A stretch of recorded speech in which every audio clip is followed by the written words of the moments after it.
Hello friends, this is again हृदय from हृदय का पिटारा।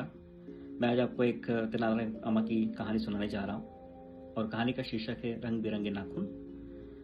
एक बार महाराजा कृष्णदेव राय जी के दरबार में एक बहेलिया आता है। बहेलिया मतलब जो पक्षियों और पक्षियों को लेकर के अपना व्यवसाय करता है।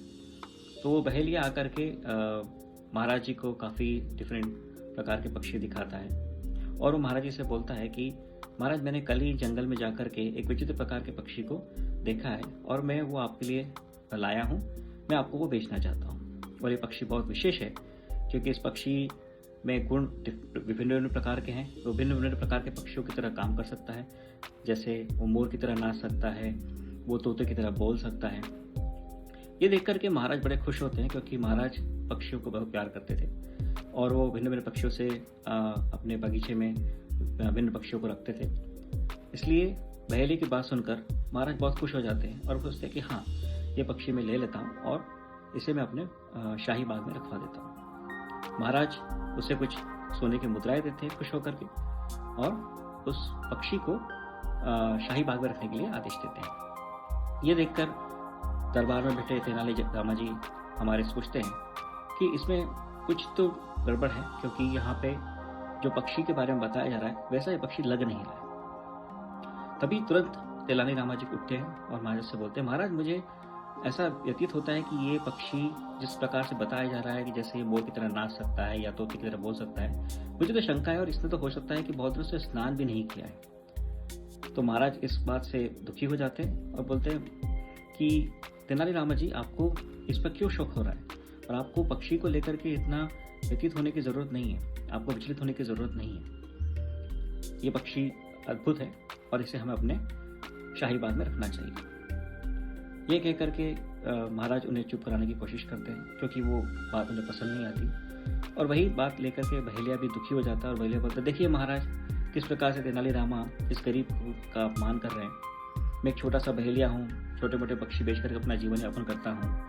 लगता है तेनालीरामा इस बात से खुश नहीं है और मुझे अपना व्यवसाय भी करने नहीं देना चाहते, क्योंकि वो बहेलिया अभी डर गया था और सोचने लगा था कि कहीं मेरा भेद खुल ना जाए। इस बात से तेनालीरामा जी बोलते हैं कि महाराज, मुझे एक मौका दिया जाए। और महाराज भी उन्हें एक मौका देते हैं। वो कहते हैं, ठीक है, अगर आपको शंका है तो हम आपको एक मौका देते हैं और आप अपनी बात को साबित करके दिखाइए।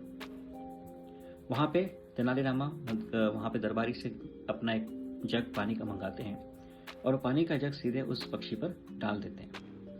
देखते देखते सारे दरबारी और महाराज आश्चर्यचकित हो जाते हैं और उस पक्षी की तरफ देखने लगते हैं। देखने पर पता लगता है कि वो पक्षी का जो कलर या जो रंग था वो पूरा उड़ गया था और वो पक्षी एक ब्राउन कलर के पक्षी में परिवर्तित हो गया था या कन्वर्ट हो गया। ये देखकर सभी दरबारी हैरान थे, महाराज हैरान थे और बहेलिया बहुत डर जाते हैं क्योंकि बहेलिया ने एक झूठ का सहारा लेकर के एक पक्षी को बेचने का प्रयास किया था। यह देखकर महाराज तेनालीरामा से पूछते हैं, तेनालीरामा जी, आपको इस बात का एहसास कैसे हुआ कि ये जो बहेलिया ये झूठ बोल रहा है या ये जो पक्षी है वो पक्षी नहीं है जिसके बारे में चर्चा कर रहे हैं? महाराज की बात सुनकर तेनालीरामा जी बोलते हैं कि महाराज, आप उसके बहेलिया के नाखून पर देखिए। जो नाखून पे उसका रंग है वही वो पक्षी का रंग था।